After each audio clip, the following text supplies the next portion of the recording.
And so, here we are, breaking finally into the top 5, my top 5 favourite vehicles in the world out of 50 for 2018 at least. And of course, many of these cars always change around, but there are certain ones like the Zonda F, the Cadillac 16, various others as well that both are going to be featured and that have already been, which are really stalwarts of my list. They are always guaranteed a place. It's more a question of how much I love it in comparison to how much I used to, for instance. And on some occasions, like with the Chazetta or the Sauvage Rival, that can change a whole lot. I drop that way down the list, in the case of the Chazetta, from first place way down into the 20s. There are others, though, which pretty much always get a guaranteed place in my top 10 because they don't really have the same kind of almost responsibility placed on them, if you want to look at it that way, of being my absolute favourite or something like that. And that's the case for me with this one. The MC12 is a supercar that I've always loved, ever since I first saw it. I believe the first time I saw it was probably on Top Gear, when they drove it for the first time.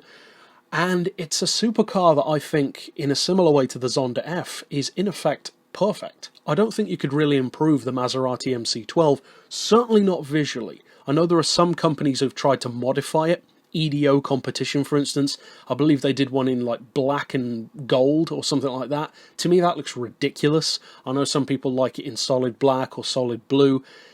Sure, it's down to personal taste, I guess, but for me, I love it in the classic and iconic blue and white. It's one of the most recognisable supercars for that paint job alone.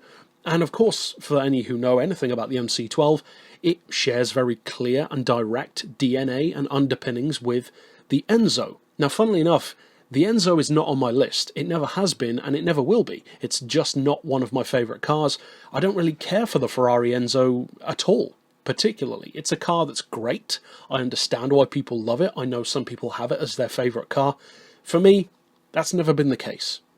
And one of the things that I love about the MC12 is that its very clear goal and purpose is even more readily apparent than the Enzo, because although it shares a lot of DNA with it, if you actually think about the two cars from a conceptual point of view, they're actually very different, because although they share the same engine, I believe mostly the same chassis, although the MC12 is of course extended, it's an even bigger car. They have the same windscreen even, the same steering wheel essentially, a lot of the same components are carried over, but if you really break it down, the Enzo is directly designed to bring F1 tech to the street. It's one of the most technologically advanced F1 derived supercars ever made. Even to this day, it's still kind of a benchmark as far as that goes. It's up there with stuff like the McLaren F1, even the LaFerrari now could quite readily be compared to the Enzo in terms of its tech, and the Enzo managed to do it in a way which was very much so digital. The MC12, on the other hand, is an analog supercar, like the McLaren F1.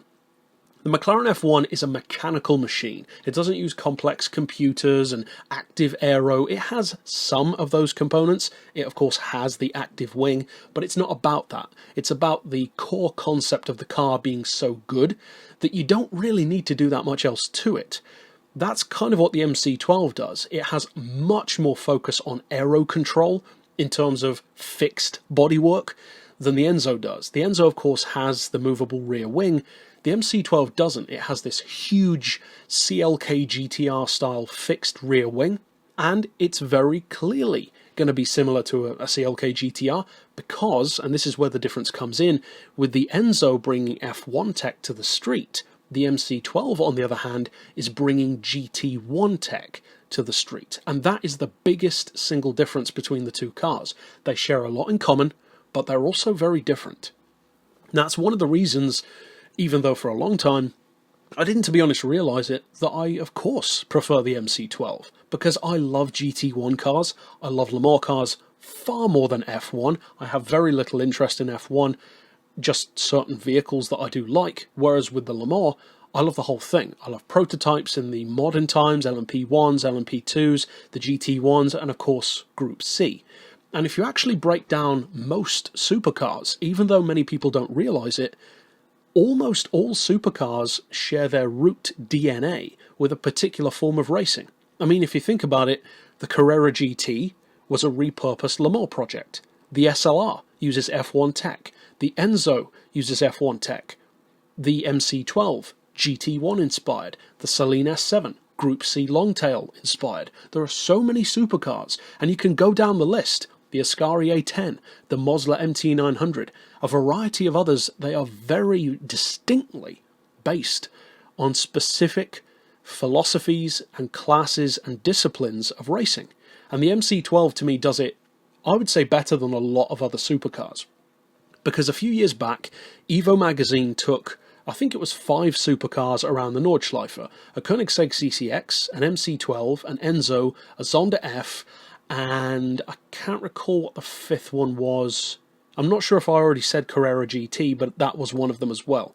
The MC12 was the fastest of them all, despite the fact that it was one of the least powerful cars there. It doesn't have anywhere near the power of an Enzo, and not even in the same hemisphere as a Koenigsegg, and yet the Koenigsegg was the slowest of them all, and it even crashed on one of its laps. The MC12 beat them all, even the Zonda F. And that's the beauty of the MC12. You take this car, in the case of the Enzo, with around 660 horsepower, 218 miles per hour, 0 to 60 in 3.7 seconds, and with a production run of, I don't recall, something like 400 cars, I believe. Then the MC12, you drop it to a production run of 25, later increased, if I recall, to 50. That same engine is dropped to about 620 horsepower instead of 650, and the top speed drops, mainly because of the aero, but also the lack of power in comparison, from 218 down to 205. 0 to 60 is similar, still around 3.7, and yet, with all of those seeming disadvantages, less power, less backing from a massive company, less, you could say, F1 tech, and more restrictive aero, it's faster around a track. And in fact, the MC12 is faster around a lot of technical circuits than the Enzo is, because the Enzo is very much so designed for the street first, and then of course later formed the basis of the FXX program, which is very much so a competition machine with kind of a test bed in mind. The MC12, on the other hand, is barely a road car. It doesn't even have a rear view window, which is kind of awkward given that the wing is even wider than the car, and if you try and drive it through a busy city, you could quite easily rip that wing straight off the back. It's not the most practical of supercars, that's for sure, but it's one which is always guaranteed a place in my top 10 at least. On this occasion, I feel very justified and very happy with putting it in 5th place. That's very high. I believe that's the first time I've ever put it above the Zonda F, and I think the reason for that for me is, as much as I love and respect and adore the Zonda F, if I actually had the chance to own one of the two, I do think I would choose the MC12 over it. There's just something about the MC12 which, despite the fact that 50 were produced, which is a decent run for a supercar of its type, it feels like a unicorn.